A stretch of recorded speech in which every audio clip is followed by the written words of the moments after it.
tests are there. Whether those all tests are conducted or the additional tests. हाँ, जो Bhargava sir आप उसमें थे, तो जैसा कल मैं थोड़ा सा अपने record note as a panelist I am talking, I attended the meeting of Jairam कल नागपुर में, तो उनका बाकी लोगों का ऐसा कहना है कि भाई वो जिसमें रेगुलेशन में जितने टेस्ट आए उतने हमने सब कर लिए। अब बताओ तो हमको कुछ रोज शर्मा जी मिले थे उनके माइको के, वो कह रही डॉक्टर साहब ये क्या है कि हमने जितने टेस्ट थी उतने तो सब कर लिए हैं, अब आप कौन से टेस्ट हमको कराने बता रहे हैं, बताइए तो आपने करा दिया। इसका उत्तर में भार्गव साहब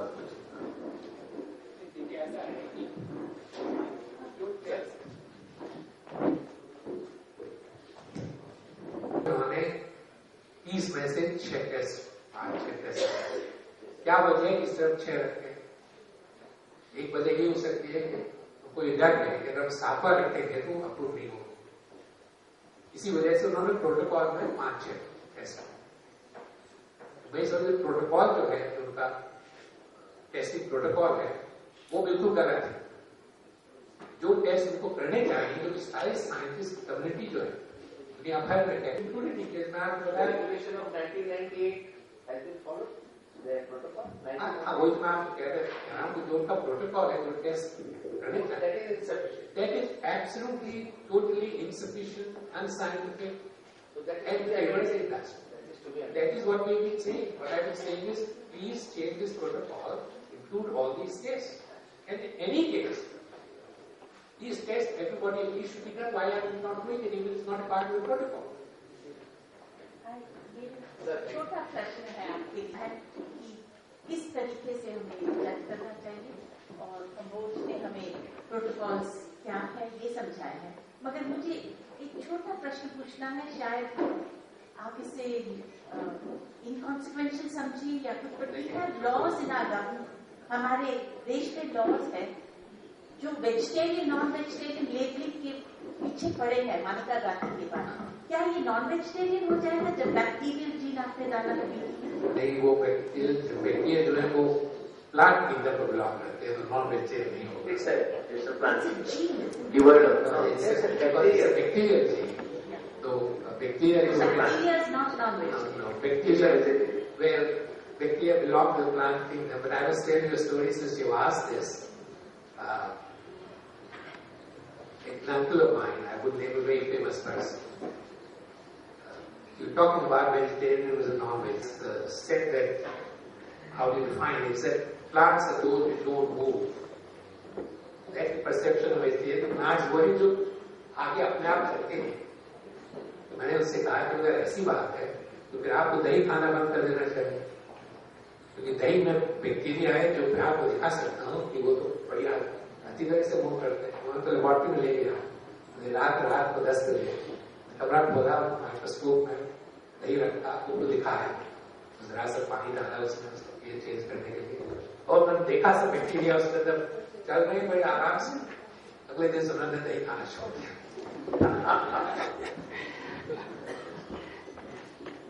Sir, when you amend and incorporate the methods or delete the methods? Absolutely, it is. Yes. Well within the right. So is the fitness of the things they can do it? If you want to. Yes. It's in the interest of farmer and farming community. Absolutely. I welcome Shri Hospet Suresh. He is a retired justice from Bombay High Court, a leading human rights, who is a well-known science technology society studies expert from Jawaharlal University. We have one more hour and two more presentations.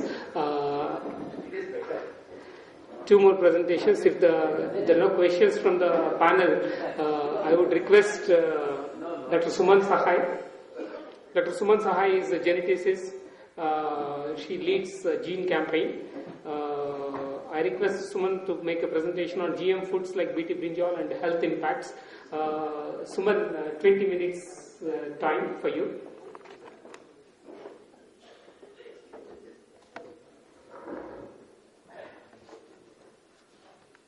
मंच पे बैठे jury के सदस्य, अतिथिगण, भाइयों और बहनों, सबसे पहले तो इंडियन पीपल्स ट्रिब्यूनल और ह्यूमन राइट्स लॉ नेटवर्क को बहुत बधाई कि उन्होंने इस तरह की पहल शुरू की है जिसमें कि आम लोगों के साथ इस चर्चा को किया जाए। ये वैज्ञानिकों का ही नहीं है विषय, ये सबका विषय है और कई दफे हम इस विषय को समेट के एक किनारे रख देते हैं, तो इसलिए ये बधाई के पात्र हैं। मेरा दूसरा ये कहना होगा कि जेनेटिक्स का विषय, उसी में हमने अपनी पीएचडी की थी और कई साल तक विश्व के अन्य देशों, खासतौर जर्मनी में हम उसके प्रोफेसर रहे हैं। तो ये मेरा विषय है और इस विषय की समझ इस तरह के वैज्ञानिकों में आम तौर पे पाई जाएगी। तो ये कोई बहुत ज्यादा पेचीदा मामला नहीं है, पर मेरा एक बहुत बड़ा आग्रह ये है वैज्ञानिकों से भी, उन लोगों से भी जो रेगुलेटर्स हैं, उन लोगों से भी जो कि एनजीओ बिरादरी के सदस्य हैं, कि जब इस बहस को चलाते हैं तो कृपया इसको बहुत ज्यादा बढ़ा चढ़ा के ना चलाएं। इसको वास्तविकता के स्तर पे अगर रखा जाए तो इसमें सबका भला होगा।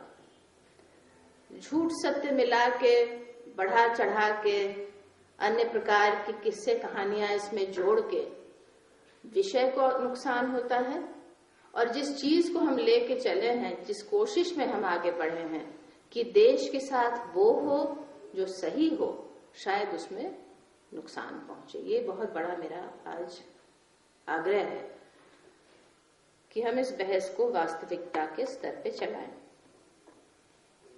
दूसरी बात जो हम कहना चाहते हैं कि ये जो विज्ञान है या ये जो तकनीक है जेनेटिक इंजीनियरिंग की, ये महज मॉन्सांटो नहीं कर रहा है, महज बहुराष्ट्रीय कंपनियां नहीं कर रही हैं। हमारे देश में मॉन्सांटो भी है, भारतीय कंपनियां भी हैं और बड़े पैमाने पे पब्लिक सेक्टर है। वो यूनिवर्सिटीज हैं और अनुसंधानशालाएं हैं, रिसर्च स्टेशंस हैं जो कि हमारे पब्लिक सेक्टर की हैं। तो जब हम नीति निर्धारण की बात करते हैं या जब हम ये कहते हैं कि अन्य लोग बातें छिपाते हैं, तो मात्र मॉन्सांटो को कटघरे में खड़ा कर देने से बात नहीं बनती है। रेगुलेशन का मसला जो है, इस तकनीक को किस तरह से सही तरीके से इसका निरीक्षण हो, ये सब पे लागू होना होगा। ये उन यूनिवर्सिटीज पे भी लागू होना होगा, ये उन रिसर्च स्टेशंस पे भी लागू होना होगा, ये उन भारतीय कंपनियों पे भी लागू होना होगा और ये बहुराष्ट्रीय कंपनियों पे भी लागू होना होगा, मॉन्सांटो पे भी लागू होना होगा। तो मॉन्सांटो अकेले को कटघरे में खड़े करने से हम बहुत सी चीजों को नजरअंदाज कर देते हैं, ये ना किया जाए। रही बात इन जीन संशोधित फसलों की और बीटी बैंगन की, ये क्या कर पाएगा, ये नहीं कर पाएगा, ये तो पहले दिन से तय होना चाहिए। अगर हम अपनी जीन संशोधन के रिसर्च को और उससे जो हम पदार्थ बनाना चाहते हैं या फसलें बनाना चाहते हैं, ये तब शुरू किया जाए सबसे पहले किसानों से पूछ के कि आपकी सबसे बड़ी समस्या क्या है। वैज्ञानिक अगर अपने लेबोरेटरीज में बैठ के तय कर लेंगे कि बीटी जीन को इसमें डाल देने से फला समस्या जो है उसका हल निकल आएगा, ऐसा होता नहीं और इसलिए नहीं हो रहा है। बीटी बैंगन किसने मांगा? हम खाद्य सुरक्षा की बात करते हैं कि जीन संशोधित फसलों के बिना हमारी खाद्य सुरक्षा नहीं पूरी हो पाएगी। बढ़ती आबादी है और जलवायु परिवर्तन है और जाने क्या कुछ हो जाएगा, कहर ढा जाएगा, कहां से हम खाद्य सुरक्षा पूरी करेंगे? इस बहस में क्या कोई सत्य है? तो ये शुरुआत बहस की वहां से होनी चाहिए कि क्या खाद्य सुरक्षा की आपूर्ति के लिए हमको जीन संशोधित फसलों की जरूरत है, और अगर जरूरत है तो किन फसलों में जरूरत है? क्या हमें बैंगन में जरूरत है या हमें खेसरी दाल में शायद जरूरत पड़ सकती है, जिसमें कि एक विषैला पदार्थ होता है, जिस वजह से जो गरीब लोग खेसरी दाल आज तब भी खाते हैं जब जानते हुए भी कि उससे बीमारी होती है, उससे लकवा की तरीके की बीमारी हो जाती है। तो क्या हमारा दायित्व ये नहीं बनता, या हमारे जो वैज्ञानिक समुदाय है जो बहुत आगे होके और अगुवाई करता है जीन संशोधन की, क्या उनका दायित्व नहीं बनता है कि बीटी बैंगन को हम छोड़ दें? और अगर इस देश में जरूरत है जीन संशोधित फसलों की, तो शायद हम इतना दिमाग इस्तेमाल करें कि पहले ये समझें कि शायद खेसरी दाल में जरूरत पड़े। तो किसान की समस्या कहाँ है, खेती की कमी कहाँ है, और हम कहाँ से बीटी टपका रहे हैं, कम से कम ये तो देखा जाए। हम ये नहीं कह रहे कि बीटी की कभी भी किसी भी हालत में जरूरत नहीं पड़ सकती है, लेकिन जिस तरह से किया जा रहा है उस तरह से तो किसी का भला नहीं हो रहा है। बीटी बैंगन में भी हो, धान में भी हो, उसमें टमाटर में भी हो, गोभी में भी हो, आलू में भी हो, हर चीज में बीटी। क्या भारत में और कोई समस्या नहीं है? हमारे कृषि में और किसी प्रकार की समस्या नहीं है, ये छोड़ के कि बीटी जीन से क्या सही हो जाएगा? तो ये जो है बुनियादी स्तर पे जो गलत जा रहा है हमारा सारा का सारा रिसर्च का जो डायरेक्शन है। हम अनुसंधान क्या कर रहे हैं? मॉन्सेंटो का बीटी जीन है, शौक सबको है हमारे यहाँ। फला यूनिवर्सिटी भी और ढिमाका यूनिवर्सिटी सब कूद के कहना चाहते हैं कि हम ट्रांसजेनिक रिसर्च कर रहे हैं। साहब हम जो है सो जीन संशोधित फसलें तैयार कर रहे हैं। आपने अपना जीन खोजा है? किन समस्याओं का हल आप निकालने की कोशिश कर रहे हैं? भारत में सिर्फ वही समस्याएं हैं जो कि बीटी जीन से ठीक हो जाएंगी। इतना विशाल देश, इतनी बड़ी कृषि और कितने कितने प्रकार की कृषि, इसका मात्र एक उपाय है बीटी जीन। आपके देश के अनुसंधान का करीबन 35 से 40% जो अनुसंधान हो रहा है कृषि के क्षेत्र में, वो बीटी जीन को लेके हो रहा है। तो कृपया इस पे सबसे पहला प्रश्न चिन्ह उठाइए आप। ये तकनीक जो है जीन संशोधन की, जेनेटिक इंजीनियरिंग की, ये तकनीक पेचीदी तकनीक है और ये बहुत साफ रूप से समझने की जरूरत है कि वैज्ञानिक चाहे कहें कुछ भी कि ये बहुत ही ज्यादा प्रिसाइज टेक्नोलॉजी, इसको हम बड़ी खूबी से करते हैं, ये ऐसा नहीं है। जब जीन संशोधन किया जाता है तो दो तरीके होते हैं। एक तरीका होता है जिसको कि कहते हैं जीन गन। गन माने बंदूक। तो आप एक बंदूक के जरिए से, एक बायोलॉजी के बंदूक के जरिए से जीन्स को, ये जीन्स वो है जो, जीन्स क्या है? किसको मालूम जीन्स क्या है? जीन एक कोशिका का वो हिस्सा है जो ये तय करता है, वो हर जीवित प्राणी में होता है, जो ये तय करता है कि आपकी नाक लंबी है या मोटी है, आपके बाल घुंघराले हैं या सीधे हैं, आपका कद लंबा है या नाटा है।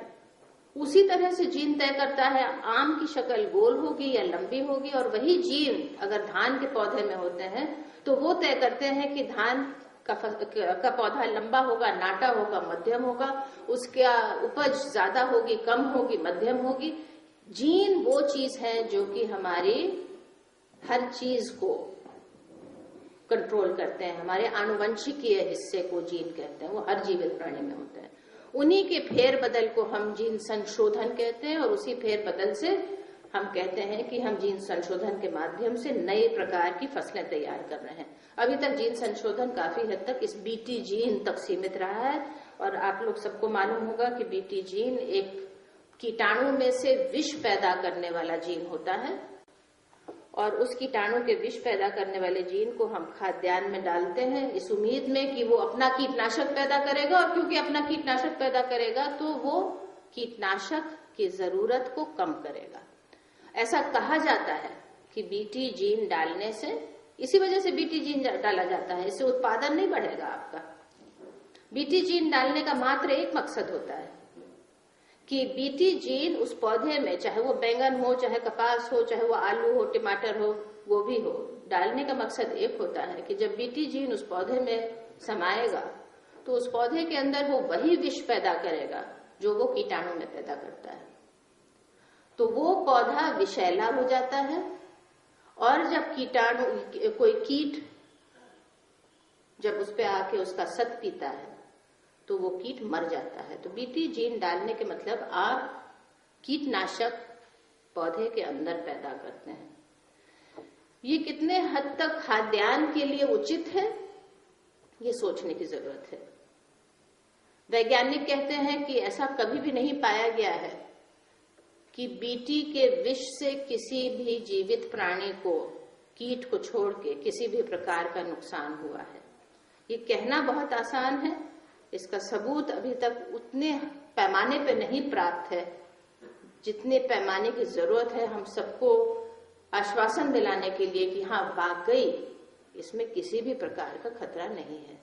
इसके ऊपर कम स्टडीज हुई हैं और स्टडीज होने की जरूरत है, लेकिन जिसको कि हम प्रिकॉशनरी प्रिंसिपल कहते हैं, यानी जब ज्यादा किसी चीज के बारे में जानकारी ना हो तो उसमें अंधाधुंध घुसदाने के बजाय जरा समेट के किनारे हो जाओ, जरा सोच के, प्रिकॉशन यानी सोच के थोड़ा हिचकते हुए कदम उठाओ, छलांग मार के उसमें मत कूद जाओ। ये प्रिकॉशनरी प्रिंसिपल है। तो अगर हम बीटी जीन को देखें और अगर हम बीटी बैंगन को देखें तो सबसे पहला प्रश्न उठता है कि इसको मांगा किसने, ये किसकी जरूरत पूरा कर रहा है, किस बीमारी का ये उपाय है।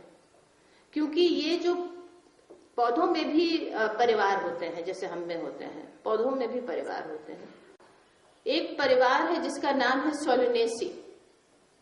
सोलनेसी परिवार का सदस्य है बैंगन, उसी परिवार का सदस्य है टमाटर, मिर्ची, आलू, और उसी परिवार का सदस्य है धतूरा, बेलाडोना। तो ये एक ऐसा परिवार है जिसमें बहुत जबरदस्त विषैले पौधे भी पाए जाते हैं। और मेरा आपसे ये कहना है कि हजारों साल तक हम लोगों की कोशिश ये रही है कि जहरीले पौधों को हमने खाने योग्य इसलिए बना पाया क्योंकि उनमें से विषैले पदार्थ हम संकर कर करके निकालते गए। आपने देखा होगा जंगली धान या जंगली कोई भी तरीके का पौधा होता है, छोटा सा होता है, उसके दाने छोटे छोटे। अगर आपने जंगली मक्का देखा है तो उसमें नहीं के बराबर दाने होते हैं। अगर आपने जंगली केला देखा है तो उसमें फली नहीं के बराबर होती है। और कई ऐसे जंगली पौधे जिनमें से कि आज की खाद्यान्न और फसलें तैयार की गई हैं, उनमें से ये विषैले पदार्थ संकर कर करके पीढ़ी दर पीढ़ी निकाले गए। सोलनेसी फैमिली, सोलनेसी का परिवार जो है वो ऐसा परिवार है जिसमें कि काफी विषैले पदार्थ पाए जाते हैं। और ये भी हमें मालूम है कि कभी कभी आलू जब उगता है तो उसमें जब एक हरा सा रंग आता है, उस हरे रंग को हम लोग कहते हैं, हमारे परिवार में कहा जाता है कि उस आलू को खाना नहीं चाहिए, उसमें विष पैदा होता है खास तौर से। और जैसा कि आपने कहा कि जब गर्भवती महिला होती है तब बहुत ज्यादा ध्यान दिया जाता है। इस तरह के हरे रंग के आलू या जिस आलू में हरा रंग हो जाता है, उस आलू को खाने से गर्भपात भी संभव होता है, इतना जहरीला पदार्थ होता है। तो ऐसे परिवार में जिसे जहरीले पदार्थ पैदा किए जाते हैं उसमें जीन संशोधन करने के मतलब ये है, एक बड़ा खतरा होता है कि जो पुराने 1000 साल पुराने जो विष थे वो दोबारा से उत्पन्न हो सकते हैं। और इसलिए इनकी फूड सेफ्टी टेस्टिंग बहुत ही बारीकी से करने की जरूरत है। फूड सेफ्टी टेस्टिंग माने वो खाद्यान्न जिसका आपने जीन संशोधन किया है उसकी फूड सेफ्टी टेस्टिंग तो वैसे भी बड़ी बारीकी से जरूरत है, लेकिन खासतौर से इस तरह के परिवारों में जहां पे कि जाना जाता है कि विषैले पदार्थ पाए जाते हैं उसमें एक खासा जरूरत पड़ जाती है। हम अभी हमें बताया गया कि 5 मिनट और हैं, हम जल्दी से कुछ संक्षेप में आपसे कुछ बातें आपके सामने रख दें कि अगर हम देखें कि आज की तारीख में हमारे अपने देश के कानूनों के मुताबिक क्या बीटी बैंगन का कमर्शियल रिलीज की इजाजत सही की गई है। आप केवल 2 चीजों पे ध्यान दें। भारत की नीति है और इसको इसने अंतर्राष्ट्रीय स्तर पे भी रखा है, बड़ी मजबूती से रखा है कि भारत में जीन संशोधित खाद्यान्न को लेबल किया जाएगा, उसको उसके ऊपर एक निशान रखा जाएगा जिससे कि उपभोक्ता को मालूम हो कि ये जीन संशोधित है, ये जीन संशोधित नहीं है। ये तो बाद की बहस हुई कि हम बैंगन पे किस तरह की वो करेंगे, चाहे वो रेडी वाले के ऊपर हो या आजादपुर की मंडी से हम खरीदें या हम किसी बाजार से खरीदें, हम सुपर बाजार से ना खरीदें, जबकि वो एक लिफाफे में बंद हो जिसपे कि एक लाल रंग की बिंदी लगाई जा सकती है। उसके अलावा अगर आप सोचें, आपके देश का कानून है, आपके देश की नीति है कि किसी भी प्रकार के जीन संशोधित खाद्यान्न पे आप लेबलिंग रखेंगे, लेकिन आपने इसकी तैयारी नहीं की है। आपने इसकी कोई भी तरीके से कानूनन इसको अभी लागू नहीं किया है। आपने किसी भी प्रकार से किसी भी तरह की पब्लिक एजुकेशन एक्सरसाइज, क्योंकि लेबलिंग एक लाल रंग की बिंदी लगाने का मसला नहीं होता है, लोगों को समझना चाहिए कि वो लाल रंग की बिंदी के क्या माने हैं, जीन संशोधन के क्या माने हैं, जीन संशोधन के क्या खतरे हो सकते हैं, और यदि अगर उसके कोई फायदे हैं उसको समझे बिना हमारा कानून, हमारा जो उपभोक्ताओं का कानून है, कंज्यूमर प्रोटेक्शन एक्ट जो है, उसके तहत उपभोक्ता को यह अधिकार दिया गया है कि ही और she has a right to informed choice. मतलब वो उसको जब निर्णय लेने का अधिकार दिया गया है तो वो निर्णय जानकारी के अधिकार पे लेने का निर्णय दिया गया है, अधिकार दिया गया है। ये नहीं कि आपने वहां लाल रंग की बिंदी लगा दी, वहां नीले रंग की बिंदी लगा दी, उससे आपका दायित्व पूरा हो गया, नहीं होता है। जब तक उपभोक्ता की ये नहीं समझ में आए कि लाल रंग की बिंदी का क्या मकसद है और नीले रंग की बिंदी का क्या मकसद है। अंतिम हम आपके सामने ये रखना चाहेंगे कि हर देश में लायबिलिटी का कानून होता है। लायबिलिटी का कानून मतलब कि यह कानून जो ये कहता है कि यदि इस पदार्थ से, इस फसल से कोई नुकसान होता है तो किसको जिम्मेदार ठहराया जाएगा, जवाबदेही किसकी होगी। किसानों का नुकसान अगर होता है कि उनकी ऑर्गेनिक फसल थी, उसमें किसी प्रकार से बीटी की फसल का मिश्रण हो गया और उसके ऑर्गेनिक का जो उसका दाम मिलता, वो दाम अब उसको नहीं मिलेगा, उसका ये नुकसान होगा। ये नुकसान की भरपाई कौन करेगा, ये इस लायबिलिटी के कानून के तहत किया जाना चाहिए। या ईश्वर न करे, अगर किसी ने इस बैंगन को खाया या आगे चल के टमाटर खाया या कल चल के कपास का साग ही खा लिया नन्ही उसके पत्तों का, और अगर किसी को तकलीफ हुई या किन्हीं के जानवर अगर मरे, जैसा कि बताया जाता है महाराष्ट्र और आंध्र प्रदेश में खास तौर से, उसकी भरपाई कौन करेगा। जब तक ऐसा कानून नहीं है देश में, तब तक ये बेहद गैर जिम्मेदारी का नमूना है कि आप इस तरह की फसलों को बाजार में उतारने की तैयारी कर रहे हैं। ये बात नहीं है कि आप जीन संशोधित फसलों के मार्फक हैं या उसके खिलाफ हैं। हम अपने देश के कानूनों के मुताबिक आगे चल रहे हैं या हम अपने खुद के देश के कानूनों के विपरीत चल रहे हैं।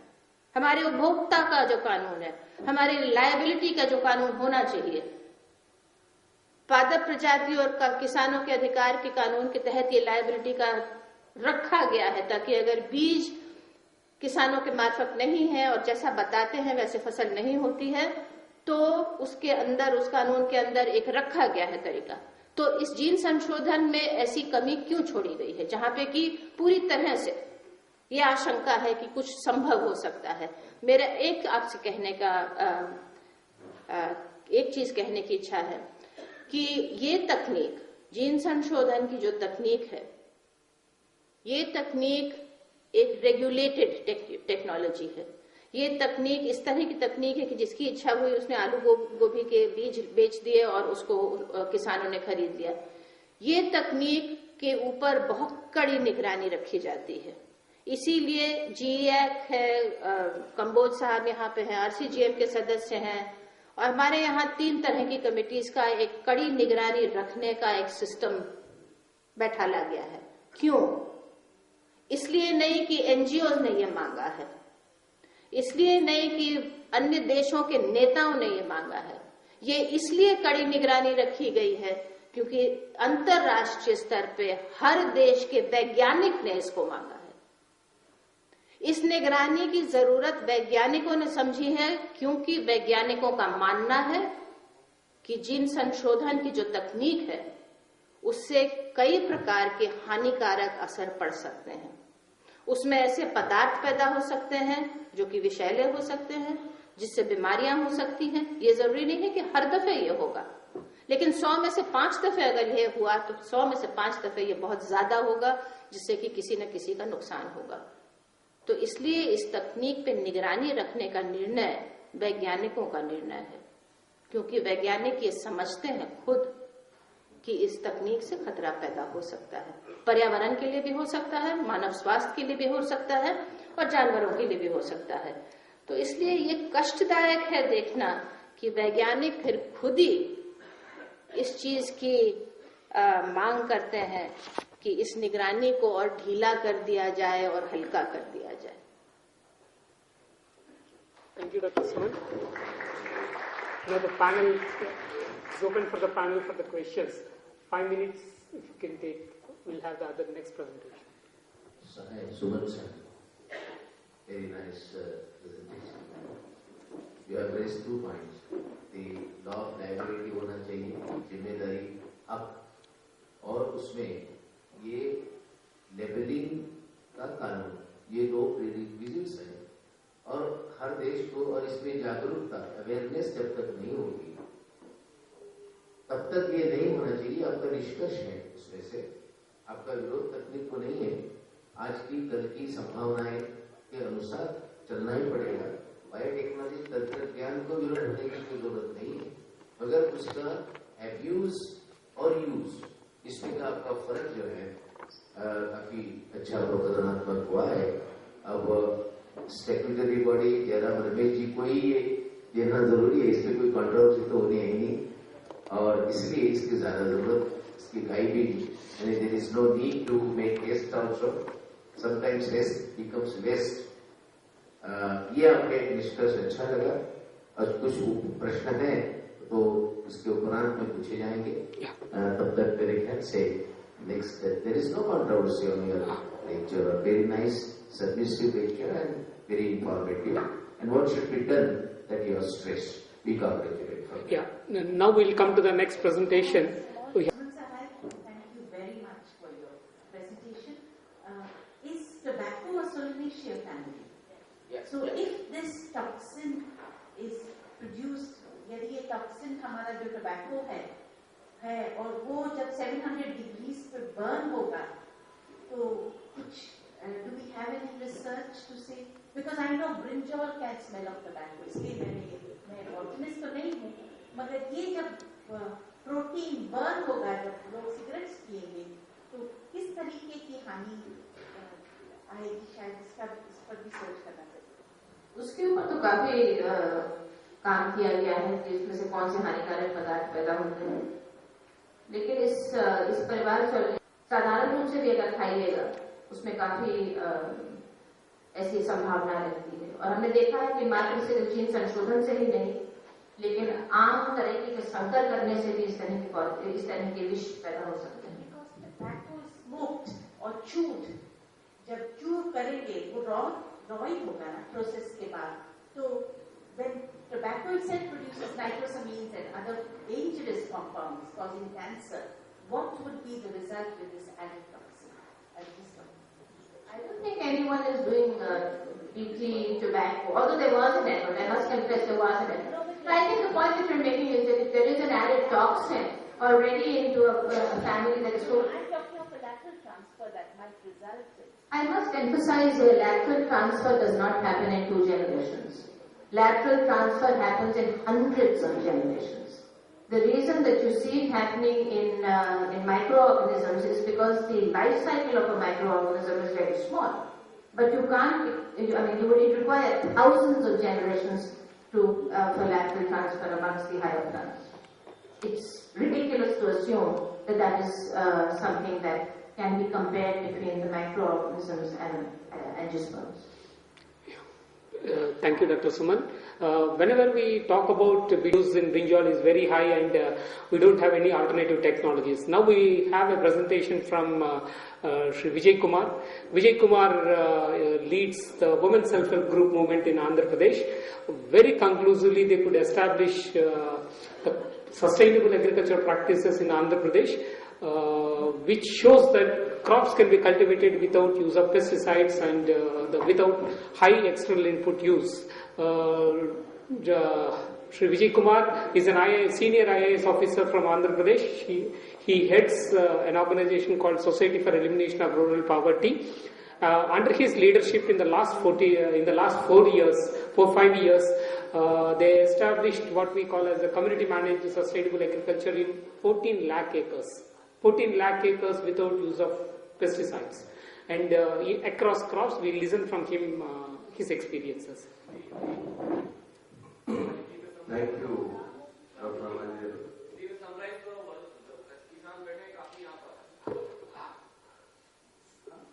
हिंदी हिंदी में पहले समरी स्टेटमेंट देंगे, फिर इंग्लिश में बोलेंगे। ये हमने आंध्र प्रदेश में ये एस्टैब्लिश किया है कि कोई केमिकल पेस्टिसाइड की जरूरत नहीं है, बस उतना ही है हमारा सारा। और ये 1-2 एकड़ में नहीं हुआ है, लगभग 5-6 लाख किसानों ने 14 लाख एकड़ पे हर तरीके के क्रॉप्स पे किया है। That is the, I think I don't even need 40 minutes. Just that is the essence. ये हो सकता है, ये जरूरी नहीं है कि इसे इस रूट पे जाना चाहिए।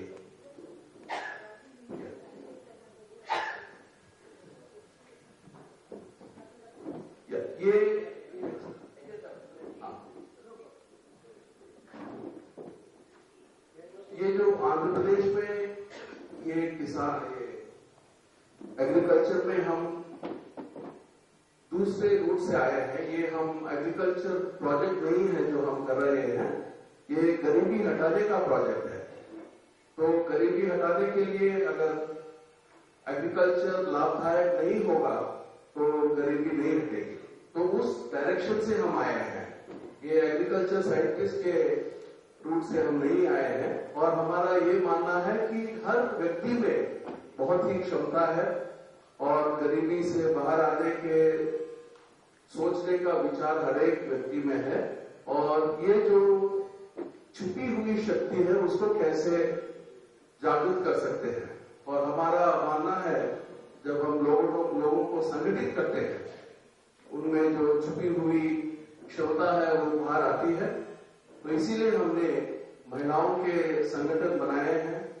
और ये अपने आप नहीं होता है, इसीलिए ये गवर्नमेंट के तरफ से हमारे राष्ट्र में किसी और जगह एनजीओ ने भी किया है। तो संगठित करना, गरीबों को संगठित करना, किसानों को संगठित करना, महिलाओं को संगठित करना, ये हमने पहला कदम सोचा है।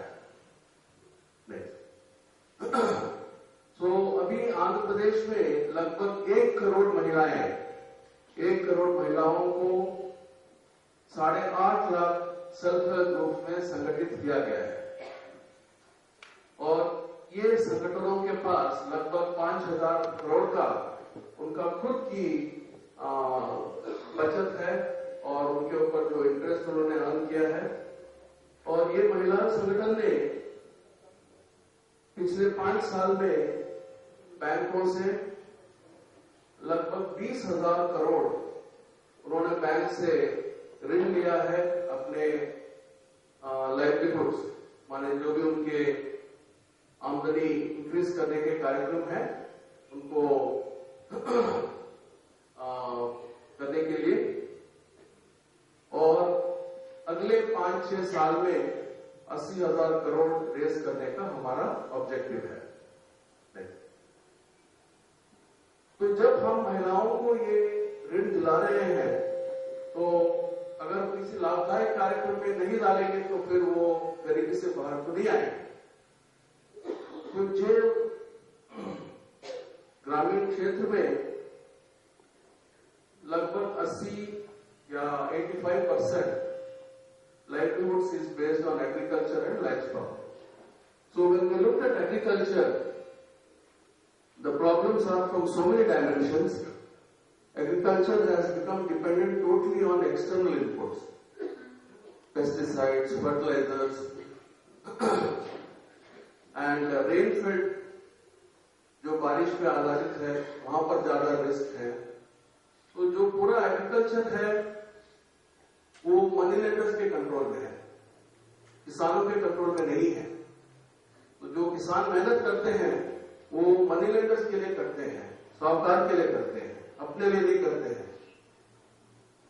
तो जितना भी नॉलेज यूनिवर्सिटीज में है वो किसानों तक नहीं पहुंचेगा, क्योंकि ये जो मीडिएशन है नॉलेज का वो ये मर्चेंट्स के द्वारा हो रहा है।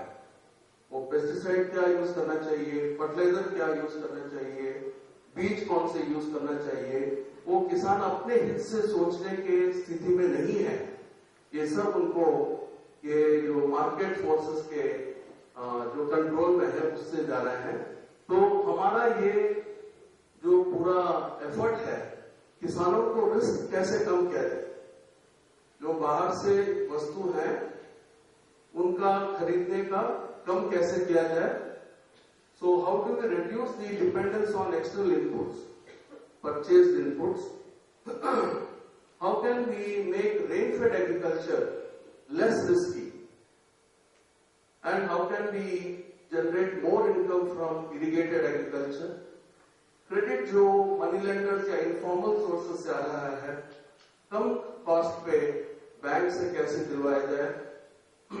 सो ये एग्रीकल्चर का जो लाइवलीहुड है खाली एक फैक्टर पे निर्भर नहीं है, इतने सारे फैक्टर्स हैं, सबको हमने ध्यान में लिया है और हर विषय पे ये संगठित करके उनको ज्ञान देके ये हर फैक्टर कैसे टैकल करना है, तो यही हमारी स्ट्रैटेजी रही है।